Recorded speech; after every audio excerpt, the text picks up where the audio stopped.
Welcome, welcome. We're going to be focusing right now on one form of cognitive restructuring. We're going to be focusing on the helpfulness of a thought, right? And how we can tackle that and how we can use that in helping individuals sort of restructure and sort of reevaluate the thoughts that they've had. Oftentimes, when we think about cognitive restructuring, we're thinking about the idea of the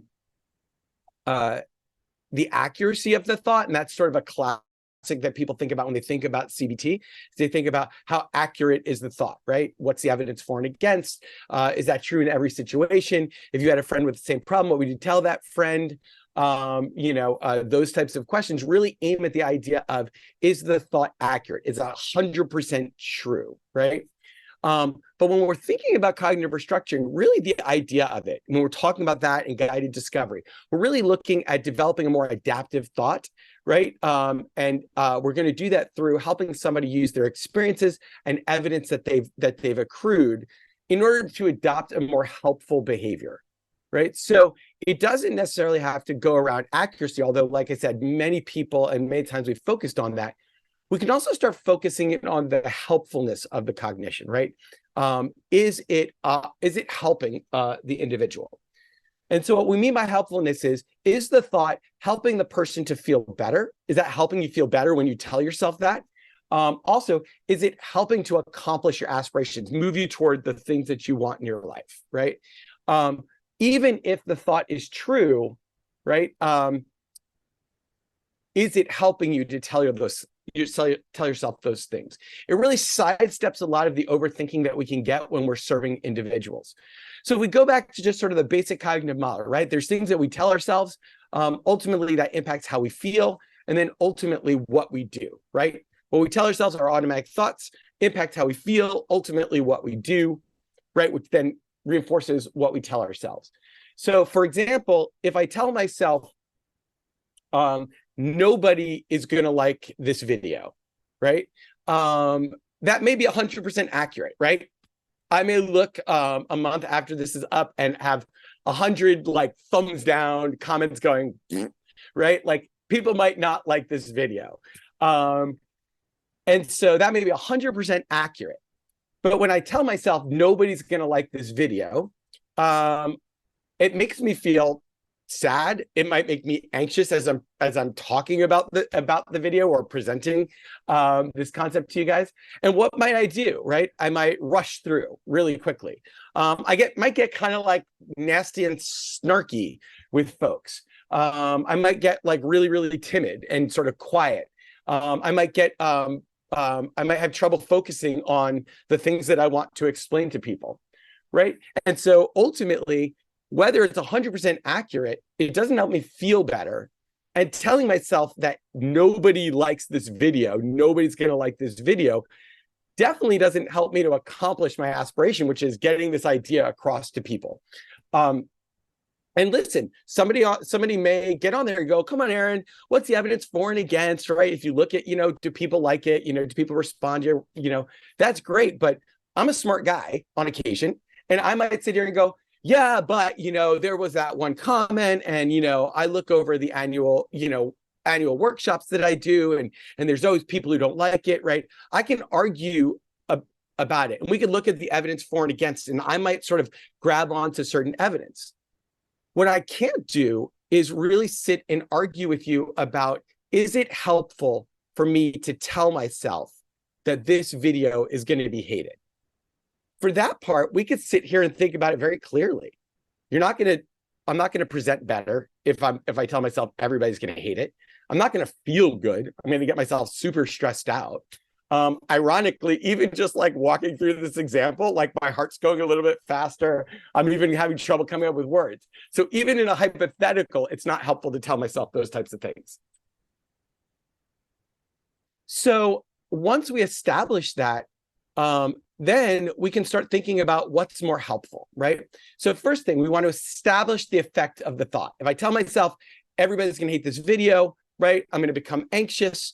I'm going to rush through really quickly. I'm going to not explain it well, right? Which is going to make me feel more anxious, which is going to make me have trouble coming up with more words, right? So I'm just going to present it badly, right? And so it's going to change my behavior for the worse, right? I'm going to give a bad presentation. I'm not going to answer any questions. I might not even post the video in the end. And so then nobody's going to get to see it. And that's not going to help me move toward the things I want, right? And like I said, it's going to stress me out a whole bunch, right? And so we've identified the impact of adopting that thought, right? That it's not helpful. We could also identify sort of a more helpful thought. And I want to be clear that the more helpful thought isn't necessarily going to be the happy thought, right? People love your stuff, Aaron. You're great. You know, you're good enough. You're smart enough. And gosh darn it, people like you, Aaron. It's not that. I may adopt a thought of, listen, maybe people are going to like it. Maybe it's not. Worrying about it ain't helping. Just show up, deliver, and let the thumbs fall where they may, right? Now, granted, I don't know that we're ever going to see that plastered on a wall as a motivational poster, right? There's not going to be like any eagle flying over a mountain with that one, but it is a more helpful one, right? Just do you, Aaron. They may like it, they may not. Let the thumbs fall where they may. You do you. And so I'm going to show up and I'm going to do me. And there's probably going to be a bunch of people who love it. There's probably going to be a bunch of people who go, I knew that already. And then there's probably going to be a bunch of people who go, I never like watching Aaron's videos. Why do I keep watching them? Right? Now, granted, the people who didn't like my videos anyway, if I show up and do me, I have a better chance of them going, huh, that actually was helpful. Let me look at some other videos, right? The people who are neutral may be like, oh, that guy's got some good stuff. Maybe I'll check it out. And the people who like me are going to go, oh, cool, Aaron video, click, right? Hopefully, thumbs up. I don't know. But that's sort of the way it's going to work out. So let's think about it for some of the individuals that we serve, right? If an individual is going to go to a new situation, right? Like say going back to school, right? It is September. You know, one of the thoughts that they may adopt is, I'm never going to, my brain isn't working well enough to focus in class, and I'm going to fail all of my classes. That may be 100% accurate.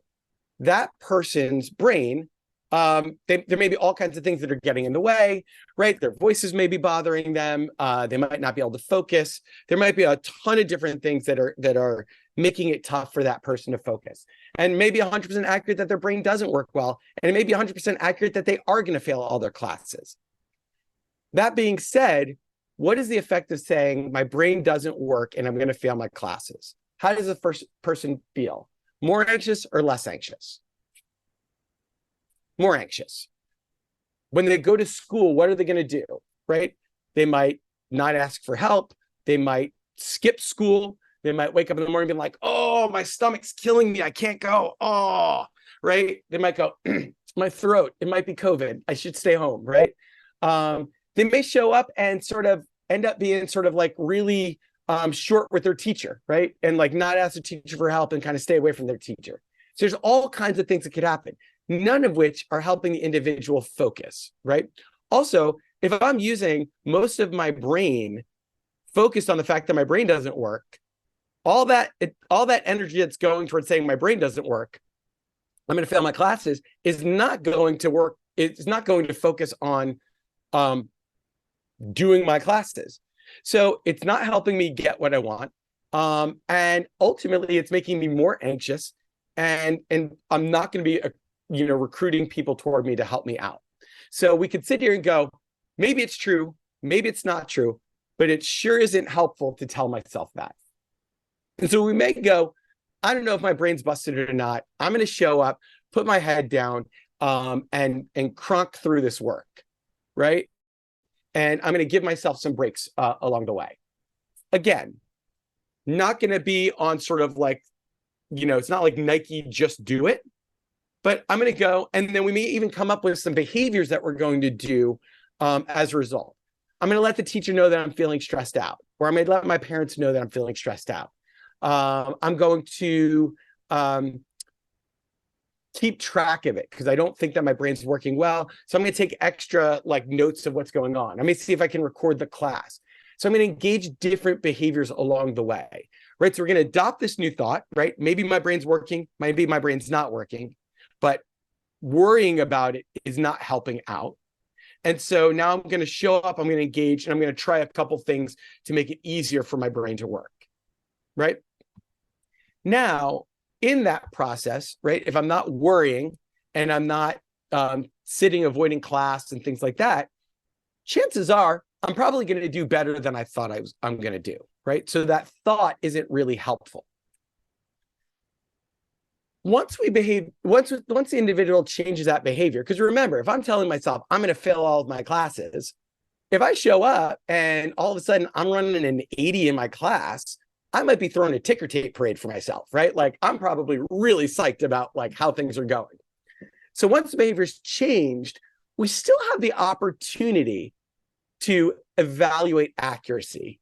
And I like the idea of, I always say, we drive the car to correct helpfulness, and then we back the car up over accuracy, right? So once the individual's going and they have 3 weeks under their belt, they're doing stuff, they're doing okay in classes, they're finding they're remembering stuff more than they thought they were going to do, we can always turn around and be like, hey, not for nothing, how accurate was that, right?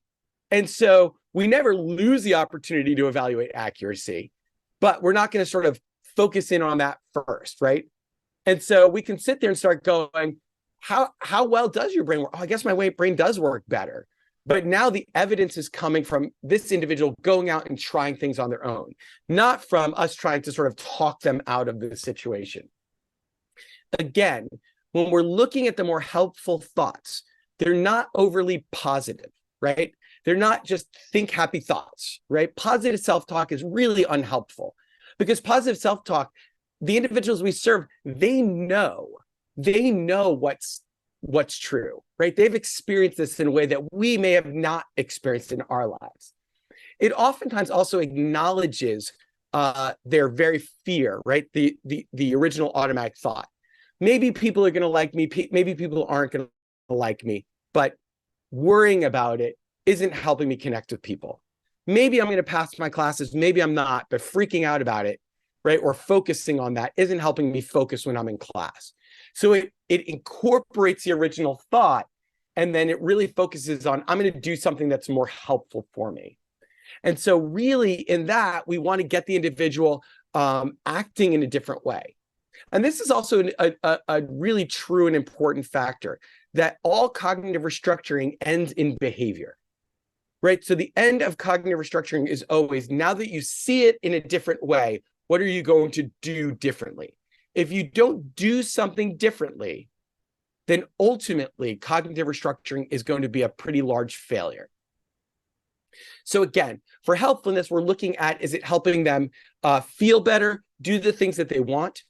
We can play out in the moment what makes it more helpful, right? What would be a more helpful thought? What would make it, and then ultimately, what are they going to do now that they're adopting this more helpful thought? And so as you go into your next sessions, really listen for, is what this young person is telling themselves, is what this individual is telling themselves helpful? Is it helping them move toward what they want and ultimately do the things that they want to do? So that is a quick sort of bite into helpfulness. And I hope that's helpful.